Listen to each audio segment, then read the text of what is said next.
एक गरिमामय समारोह में अर्थशास्त्री एवं सलाहकार डॉक्टर भरत कुलकर्णी की पुस्तक इसी x and the wind of exchange का विमोचन एक निजी होटल में हुआ। मुख्य अतिथि थे अर्थशास्त्री अंबर अरुणेकर, विशेष रूप से नीरज विजयवर्गीय, हेमांगी कुलकर्णी, विजय येवले, सुशील दुबे, शशिकांत कुलकर्णी, डॉक्टर अजित उपाध्याय उपस्थित थे।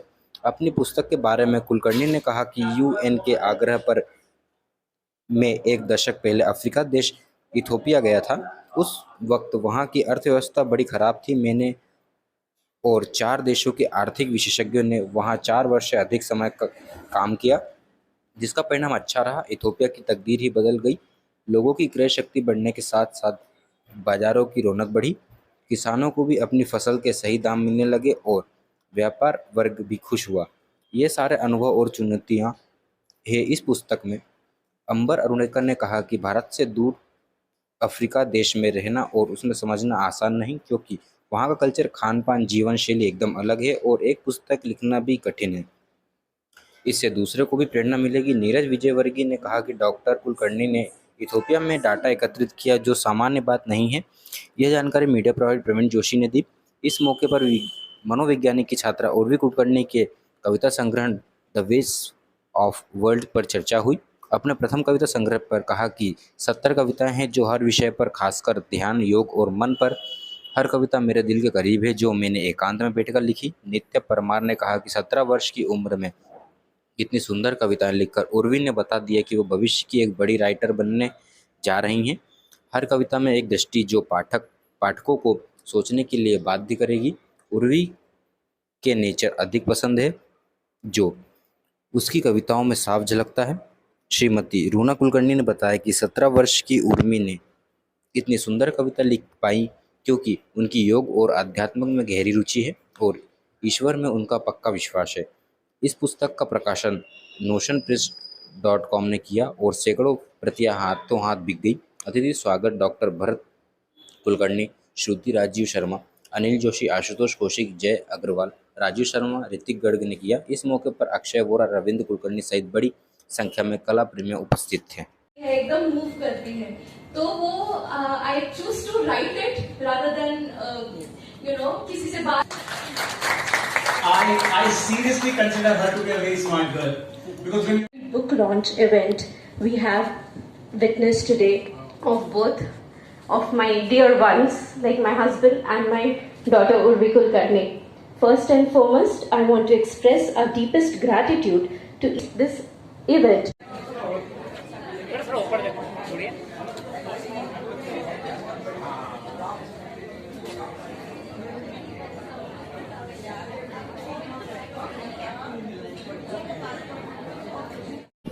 किस तरह से बना सारा पूरा सिंदूरे कैसा बना उसका? अभी मैंने वही कहा ना कि जो कैसे एक्चुअली मैं जब छोटी थी तब मुझे लिखना बिल्कुल पसंद नहीं था, बट मेरी एक टीचर थी, वो उन्होंने मुझे सिखाया कि जो हमें ख्याल आते हैं उसे कैसे अच्छे से ऑर्गेनाइज करके लिखना है, उसे कैसे करना। तो वो सीखने के बाद आई रियलाइज्ड कि ये करना एक्चुअली बहुत अच्छा, हल्का फील होता है, मतलब दिल को कैसे बोझ हल्का हुआ वैसे। तो उस वजह से मैं लिखती तो पहले से ही थी, लेकिन पोएम्स जो थे वो एक बार मेरी कंपटीशन थी और उसमें पापा का बहुत बड़ा क्या बोलते हैं, बहुत बड़ा कंट्रीब्यूशन था। मुझे पता नहीं मैं चालू कैसे करूं, और वो हिंदी पोएम थी, उन्होंने मुझे एक लाइन थी, फिर उसके आगे मैंने लिखा। क्या क्या सब्जेक्ट्स हैं आपकी पोएम में? विषय पर आपने मतलब कौन कौन विषय को छुआ आपने? सबसे पहला और सबसे बड़ा चैप्टर तो मुझे खुद को नेचर और प्रकृति से बहुत लगाव है, तो बहुत सारी कविताएं मैंने, क्योंकि वो जो हम कहते हैं ना, वो ब्यूटी, नेचुरल ब्यूटी, नेचर की ब्यूटी, उसके ऊपर मैंने लिखने की कोशिश की है। काफ़ी सारे, कहीं जाओ, नॉर्मल एक बाग में जाओ तो वहाँ पर भी इतने सारे चीज़ें होती है, पेड़ पौधे, इतनी सारी चीज़ें, तो वो उससे जो खुशी मिलती है वो तो मेजरली नेचर को रख के किया है।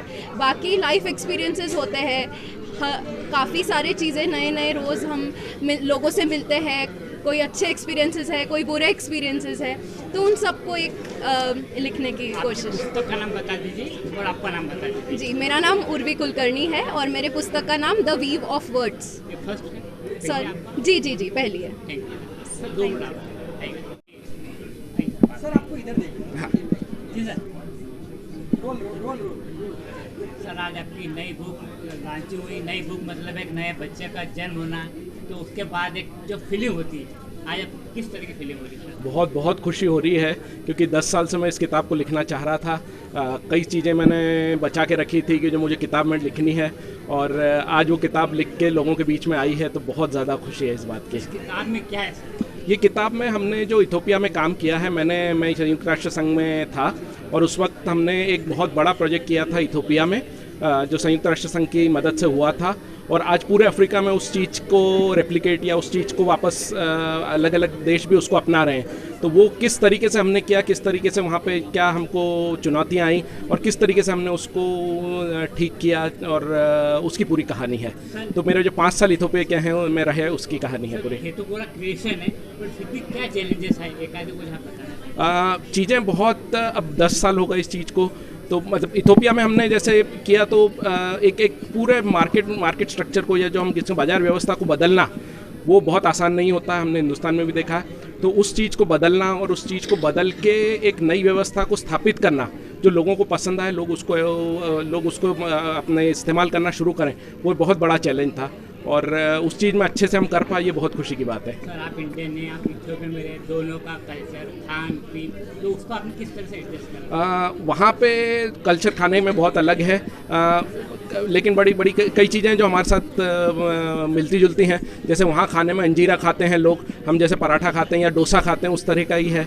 वहाँ पे भी मतलब महीने में करीब 4-5 दिन लोग उपवास रखते हैं, जिसमें वो किसी तरह का मांस मच्छी नहीं खाते। हमारे यहाँ की वेजिटेरियन के तौर पे ही वो खाते हैं। इंडियन लोगों के प्रति उनको बहुत सम्मान है। तो ये सब चीज़ें जो हैं वो बहुत एक इथोपिया को हिंदुस्तानियों के लिए बहुत अच्छी जगह बनाती है। सर बुक लिखने की आपके मन में था या कोई प्रेरणा मिली आपको? शुरू से मेरी 10-11 साल से मेरी इच्छा थी, क्योंकि ये एक बहुत बड़ा प्रोजेक्ट था, एक बहुत बड़ी इसको सक्सेस मिली, लेकिन इसके बारे में किसी ने कुछ लिखा नहीं है, तो एक डॉक्यूमेंट उसको करना था। इसलिए मैंने सोचा कि बुक लिखे। जैसे मेरे दोस्त ने भी, आपने मैसेज में सुना होगा, उसने कहा कि हम 9 के 9 लोग लिखना चाहते थे, बट बहुत खुशी की बात है कि मैं उस चीज़ को पूरा कर सका। तो इसमें आपको मेन सपोर्ट किसका मिला? फैमिली का डेफिनेटली मेन सपोर्ट मिला। मेरी बेटी की किताब पब्लिश हो रही थी, तो उससे मेरे को बहुत मोटिवेशन मिला, और मैं हर चैप्टर लिखने के बाद मेरी बेटी को, मेरी पत्नी को भेजता था कि आप पढ़ो और ठीक है कि नहीं, सब चीज़ आपको लग रही है कि नहीं, और उस हिसाब से फिर वो उनके फीडबैक के बेसिस पे उसको और सुधार के। आप चाहेंगे कि आपको पहला कॉम्प्लीमेंट किसका मिला? पहला कॉम्प्लीमेंट तो मेरी माँ की तरफ से मिला, वो बहुत वो है। मेरी मतलब बेटी और पत्नी ने तो पूरा प्रोसेस मेरे साथ रहे हैं, तो उनके लिए ये एक कोई नई चीज़ नहीं थी इसलिए, बट मम्मी की तरफ से जो कॉम्प्लीमेंट मिला वो बहुत ज़्यादा खास है। नाम बता दीजिए, उसका हिंदी बता दीजिए। जी, ये जिसको ECX and winds of change नाम है।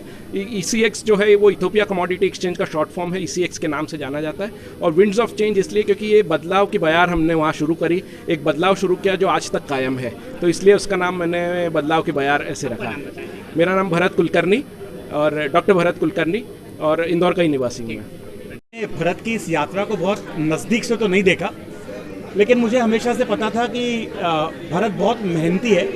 मेरे ख्याल से होशियार होना अलग बात, और उस होशियारी को लगातार क्रियान्वित करते रहना बड़ा महत्वपूर्ण काम होता है।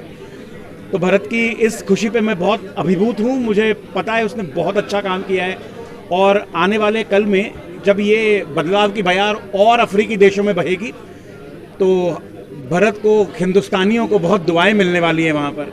बस ये कह सकता हूँ। मेरा नाम अंबर अरोंदेकर है। Thank you. जिसको कहते हैं 7वें आसमान पे या क्लाउड 9, मेरे लिए तो डबल एन्जॉयमेंट है, डबल हैप्पीनेस है। मेरे हस्बैंड तो है ही ज्ञान का भंडार, नो डाउट इन इट। हम लोगों के डिस्कशंस, आप अगर कभी आओगे तो कभी नॉर्मल डिस्कशंस नहीं होते हैं घर में।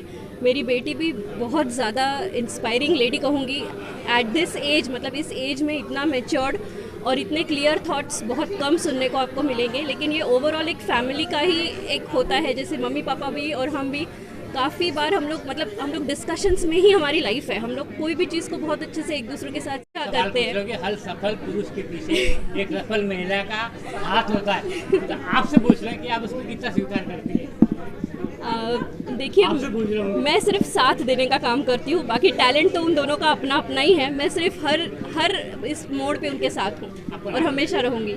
मेरा नाम है मिसेस रूना कुलकर्णी।